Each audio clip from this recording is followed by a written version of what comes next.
تم جب بھی اس کی طرف رجوع کرتے ہو وہ تمہاری دعائیں اور فریادیں سنتا، تمہارے حالات اور پریشانیوں کو جانتا ہے، اور شیاطین کی فتنہ انگیزیوں اور چیرہ دستیوں سے بھی وہ اچھی طرح باخبر ہے۔ وہ تمہارے ہر غم کو دور فرمائے گا۔ ان الذین اتقوا اوپر خذ العفو میں خطاب اگرچہ لفظاً واحد سے ہے، لیکن یہ جیسا کہ ہم نے اشارہ کیا حضرت صلی اللہ علیہ وسلم کے واسطے سے تمام مسلمانوں سے ہے۔ چنانچہ اس آیت میں جمع کے اسلوب نے اس مخفی حقیقت کو واضح کر دیا۔ فرمایا کہ جو لوگ جہالت کے بجائے تقویٰ کی روش اختیار کرتے ہیں، جب کبھی ان کو جاہلوں کی جہالت اور شیاطین کی شیطنت کا کوئی جھٹکا لگتا ہے تو وہ اپنے رب کو یاد کرتے ہیں، جس سے فوراً ان کا باطن روشن ہو جاتا ہے، اور اشرار و معاندین کی ساری خاک بازی کے باوجود ان کی راہ ان کی نگاہوں سے اوجھل نہیں ہونے پاتی۔ یہ گویا اس استعاذہ کا طریقہ اور فائدہ بتا دیا گیا ہے جس کی اوپر والی آیت میں ہدایت ہوئی ہے کہ خدا کی پناہ میں داخل ہونے کا طریقہ یہ ہے کہ آدمی اپنے رب کو یاد کرے۔ یہ چیز دل کے اندر ایسی بصیرت اور ایسی قوت و ہمت پیدا کر دے گی کہ دفتن آنکھوں کے آگے کا سارا غبار چھٹ جائے گا۔ وَإِخْوَانُهُمْ يَمُدُّونَهُمْ ہم کا مرجع وہ جاہلین ہیں جن کا ذکر اوپر آیت 199 میں گزرا۔ اخوان سے ان کے وہ ساتھی مراد ہیں جن کے ہاتھوں میں ان کی باگ ہے، عام اس سے کہ وہ شیاطین انس میں سے ہوں یا شیاطین جن میں سے۔ فرمایا کہ اہل ایمان کو تو خدا کی یاد سنبھال لیتی ہے، لیکن جاہلین کو ان کے شیاطین گمراہی کی وادیوں میں بھٹکاتے بھٹکاتے آخری منزل کو پہنچا دیتے ہیں، ذرا بھی کسر نہیں اٹھا رکھتے کہ باز گشت کا کوئی امکان باقی رہے۔ وَإِذْ لَمْ تَأْتِهِمْ بِآيَةٍ قَالُوا لَوْلَا اجْتَبَيْتَهَا قُلْ إِنَّمَا أَتَّبِعُ مَا يُوحَىٰ إِلَيَّ مِن رَّبِّي هَٰذَا بَصَائِرٌ مِّن رَّبِّكُمْ وَهُدًى وَرَحْمَةٌ لِّقَوْمٍ يُؤْمِنُونَ وَإِذَا قُرِئَ الْقُرْآنُ فَاسْتَمِعُوا لَهُ وَأَنصِتُوا لَعَلَّكُمْ تُرْحَمُونَ۔ یہ ان شیطانی طعنوں اور نزاعات کی ایک مثال بیان ہوئی ہے جن سے کفار کے ہاتھوں حضرت صلی اللہ علیہ وسلم کو ہر وقت سابقہ تھا۔ مطلب یہ ہے کہ جب تم ان کے مطالبہ پر ان کے انتخاب کے مطابق معجزہ نہیں دکھاتے تو یہ تمہیں طعنہ دیتے ہیں کہ یہ کہیں سے کیوں نہیں چھانٹ لائے۔ اس قول سے ظالموں کا مطلب یہ ہوتا ہے کہ جہاں تک قرآن کا تعلق ہے اس کا معاملہ تو بہت آسان ہے، ادھر ادھر سے جو باتیں اگلوں کے واقعات اور کاہنوں اور اہل کتاب کی روایات پر مشتمل کانوں میں پڑیں، اس میں سے جو باتیں دل کو بھا گئیں اس کو جوڑ جاڑ کر کچھ کلام بنایا اور اس کو لا کر ہمیں اس دعوے کے ساتھ سنا دیا کہ یہ اللہ نے اپنے خاص فرشتے کے ذریعے سے وحی بھیجی ہے۔ لیکن اب ہم مطالبہ جو معجزے کا رکھ دیا ہے تو تمہاری کچھ پیش نہیں جاتی، اس لیے کہ ادھر ادھر سے باتیں چھانٹ لینا اور چیز ہے، معجزہ دکھانا اور چیز ہے۔ یہ چھانٹ لینے کی چیز نہیں تھی کہ کہیں سے چھانٹ کر لاتے اور ہمیں دکھا دیتے کہ یہ لو تمہارا مطالبہ پورا ہوا۔ گویا اس طعنہ میں صرف معجزہ نہ دکھا سکنے ہی کا طعنہ نہیں بلکہ اس سے زیادہ زہر آلود طعنہ اس کے اندر یہ مضمر ہے کہ نعوذ باللہ قرآن ایک من گھڑت چیز ہے جو ادھر ادھر سے اپنے ذوق کے مطابق چھانٹی ہوئی چیزوں کا مجموعہ ہے۔ اجتباء کا اصل لغوی مفہوم تو مجموعہ میں سے کسی چیز کو انتخاب کر لینا اور چھانٹ لینا ہے، لیکن جب طنز کے سیاق و سباق میں یہ لفظ استعمال ہو جیسا کہ یہاں ہے تو اس کے معنی گھڑنے اور بنا لینے کے ہو جائیں گے۔ اس وجہ سے فرا نے اس کی تفسیر افتریتہا سے کی ہے اور یہ تفسیر ہمارے نزدیک صحیح ہے۔ تنزیہ اسلوب میں الفاظ کے مفہوم بدل جایا کرتے ہیں۔ قل انما اتبع ما یوحیٰ الی الآیہ، یہ پیغمبر کی طرف سے کفار کے مذکور بالا طنز کا جواب ہے، اور دیکھیے کیسا باوقار اور بھرپور جواب ہے۔ فرمایا کہ کہہ دو تم جو چاہو سمجھو اور جو چاہو کہو، میں تو بس اسی وحی کی پیروی کر رہا ہوں جو میرے اوپر میری رب کی جانب سے آتی ہے۔ اوپر جاہلوں کی جہالت سے اعراض کی جو ہدایت ہوئی تھی یہ جواب اس ہدایت کی تعمیل کی بہترین مثال ہے۔ اس کی جاہلانہ بات کا سرے سے نوٹس ہی نہیں لیا، صرف اصل حقیقت نہایت سادہ مگر نہایت باعظمت اسلوب میں ظاہر فرما دی۔ ھذا بصائر من ربکم، یعنی تم اس چیز کو میری گھڑی ہوئی چیز کہتے ہو، لیکن یہ تمہارے رب کی جانب سے آنکھوں اور دلوں کے پردے اٹھا دینے والی آیتیں اور تمہارے لیے ہدایت اور رحمت ہیں۔ ہدایت اپنے آغاز کے اعتبار سے اور رحمت اپنے انجام کے لحاظ سے، لیکن یہ ان کے لیے نافع ہیں جو ایمان لائیں۔ لقوم یؤمنون میں یہ لطیف تلمیم بھی مضمر ہے کہ میں جو کچھ پیش کر رہا ہوں اس میں کوئی نقص نہیں ہے، اصل خرابی تمہارے اپنے دلوں کے اندر ہے کہ تم حقیقت کو قبول کرنا نہیں چاہتے۔ وَإِذَا قُرِئَ الْقُرْآنُ إِلَى الْآيَةِ، اب یہ بتایا گیا کہ قرآن کی ہدایت و بصیرت سے مستفید ہونے کا طریقہ کیا ہے۔ فرمایا کہ جب قرآن سنایا جائے تو اس کو توجہ سے سنو اور خاموشی سے اس پر کان لگاؤ۔ اگر ایسا کرو گے تو رحمت الہی تمہاری طرف متوجہ ہوگی اور اس پر ایمان لانے کے لیے تمہارے دل کھلیں گے۔ انصات کے معنی خاموشی سے کسی بات کے سننے کے لیے کان لگانا ہے۔ اس میں کفار کے اس غلط رویے کی طرف اشارہ ہے جو انہوں نے قرآن کے معاملے میں اختیار کر رکھا تھا۔ سورہ فصلت میں ہے وَقَالَ الَّذِينَ كَفَرُوا لَا تَسْمَعُوا لِهَٰذَا الْقُرْآنِ وَأَلْغَوْا فِيهِ، فصلت 26۔ اور کافر کہتے ہیں کہ اس قرآن کو مت سنو اور جب سنایا جائے تو اس میں گھپلا ڈالو۔ فرمایا کہ یہ روش جہالت کی روش ہے جس کا نتیجہ رحمت سے محرومی ہے۔ صحیح روش اس کے بالکل برعکس ہے، اور وہ یہ ہے کہ اس کو سنو اور شور و شغب کے بجائے خاموشی سے کان لگا کر سنو۔ یہ طریقہ اس رحمت سے مستفید ہونے کا ہے۔ اس آیت کو ہمارے فقہا کے ایک گروہ نے امام کے پیچھے فاتحہ نہ پڑھنے کی ایک دلیل کا بھی ماخذ بنایا ہے، لیکن یہ آیت جیسا کہ واضح ہے اس سیاق و سباق کی آیت نہیں ہے، اور اگر سیاق و سباق سے قطع نظر کر کے کوئی اس طرح کا استنباط آیت سے کرنا ہی چاہے تو بات ان لوگوں کے حق میں نہیں جاتی جو امام کے پیچھے یک قلم فاتحہ پڑھنے کے مخالف ہیں، بلکہ ان لوگوں کے حق میں جاتی ہے جو جہری نمازوں میں تو فاتحہ پڑھنے سے روکتے ہیں لیکن سری میں نہیں روکتے۔ وَاذْكُر رَّبَّكَ فِي نَفْسِكَ تَضَرُّعًا وَخِيفَةً وَدُونَ الْجَهْرِ مِنَ الْقَوْلِ بِالْغُدُوِّ وَالْآصَالِ وَلَا تَكُن مِّنَ الْغَافِلِينَ إِنَّ الَّذِينَ عِندَ رَبِّكَ لَا يَسْتَكْبِرُونَ عَنْ عِبَادَتِهِ وَيُسَبِّحُونَهُ وَلَهُ يَسْجُدُونَ۔ وَاذْكُر رَّبَّكَ إِلَى الْآيَةِ، اوپر خدا کی پناہ میں آنے کا طریقہ خدا کو یاد کرنا بتایا ہے۔ اب خدا کو یاد کرنے کا طریقہ بتایا جا رہا ہے۔ اس کے لیے 3 باتیں ارشاد ہوئی ہیں۔ ایک یہ کہ یہ فروتنی، مسکنت، لجاجت اور خوف کے ساتھ دل دل میں ہو۔ اس سے معلوم ہوا کہ یہ ناز، تدلل اور احساس استحقاق و استکبار اس کے منافی ہیں۔ دوسرے یہ کہ اگر قول سے ذکر ہو تو دون الجہر ہو، یعنی بہت زیادہ بلند آواز سے نہ ہو۔ اس بات کی وضاحت سورہ بنی اسرائیل میں یوں ہوئی ہے وَلَا تَجْهَرْ بِالصَّلَاةِ وَلَا تَخَافَتْ بِهَا وَابْتَغِ بَيْنَ ذَلِكَ سَبِيلًا، بنی اسرائیل 110۔ اور اپنی دعا نہ بہت بلند آواز سے کرو نہ بہت پست آواز سے، ان کے درمیان کی راہ اختیار کرو۔ یہ ہدایت مشرکین کے طریقے سے بچانے کے لیے بھی ہوئی ہے اور اس لیے بھی کہ ہمارا پروردگار سمیع و علیم ہے، نعوذ باللہ بہرا نہیں ہے۔ یاد ہوگا کہ ایک موقع پر نبی صلی اللہ علیہ وسلم نے بھی زیادہ بلند آواز سے ذکر کرنے سے صحابہ رضی اللہ عنہم اجمعین کو روک دیا تھا۔ علاوہ ازیں اس میں ریا، شہرت اور نمائش کا بھی زیادہ امکان ہے جو اخلاص کے بالکل منافی چیزیں ہیں۔ تیسری یہ کہ اللہ کی یاد ہر وقت رہنی چاہیے۔ بالغدو والآصال کے الفاظ جیسا کہ ہم دوسرے مقام میں واضح کر چکے ہیں احاطہ کے مفہوم پر دلیل ہوتے ہیں۔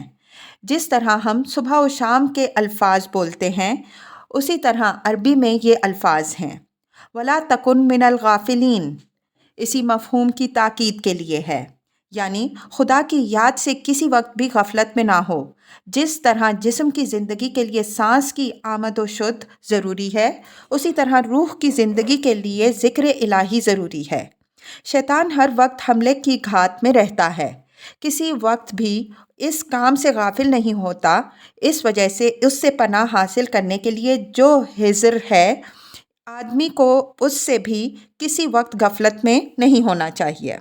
اس ذکر کی شکلیں اور صورتیں حالات، ضروریات، مقتضیات اور اوقات کی تبدیلی سے بدل جاتی ہیں، لیکن اس سے غفلت کسی وقت بھی جائز نہیں۔ انسان جہاں غافل ہوا، شیطان کسی نہ کسی راہ سے حملہ آور ہو جائے گا۔ اس امر کی یاد دہانی کی یہاں ضرورت نہیں ہے کہ خطاب اگرچہ بصیغہ واحد ہے، لیکن اس کی نوعیت وہی ہے جو اوپر آیت 199 کے تحت بیان ہو چکی ہے۔ ان الذین عند ربک لا یستکبرون الآیہ، جو لوگ تیرے رب کے پاس ہیں سے اشارہ فرشتوں کی طرف ہے۔ ان کے بابت فرمایا کہ وہ خدا کی بندگی سے کسی وقت سرتابی نہیں کرتے، برابر اس کی تسبیح میں لگے رہتے ہیں اور اسی کو سجدہ کرتے ہیں۔ یہ آیت ایک طرف تو اللہ تعالیٰ کی یاد میں برابر سرگرم رہنے والوں کے زمرے کو بتاتی ہے کہ جو لوگ خدا کو ہر وقت یاد رکھتے ہیں، گو وہ رہتے بستے زمین میں ہیں، لیکن ان کا تعلق فرشتوں کی بزم قدس سے ہو جاتا ہے، اس لیے کہ جس طرح وہ ہر وقت زمزمہ سنج تسبیح و تحلیل رہتے ہیں، یہ بھی اسی طرح مصروف یاد الہی رہتے ہیں۔ دوسری طرف اس میں مشرکین پر تعریض بھی ہے کہ یہ تو فرشتوں ہی کی سفارش کے بل پر اکڑتے پھرتے ہیں، نہ خدا کو خاطر میں لاتے ہیں نہ رسول کو، لیکن خود فرشتوں کا حال یہ ہے کہ وہ ہر وقت خدا کے آگے تسبیح و سجود میں لگے ہوئے ہیں۔ سورہ اعراف کی تفسیر میں یہ آخری سطریں ہیں جو قلم بند ہوئیں۔ جو باتیں صحیح قلم سے نکلی ہیں وہ اللہ تعالیٰ کی توفیق سے نکلی ہیں، جو غلط نکلی ہیں وہ میری کم علمی کا نتیجہ ہے۔ اللہ تعالیٰ ان کے ضرر سے مجھ کو اور اس کتاب کے پڑھنے والوں کو محفوظ رکھے۔ وآخر دعوانا ان الحمد للہ رب العالمین۔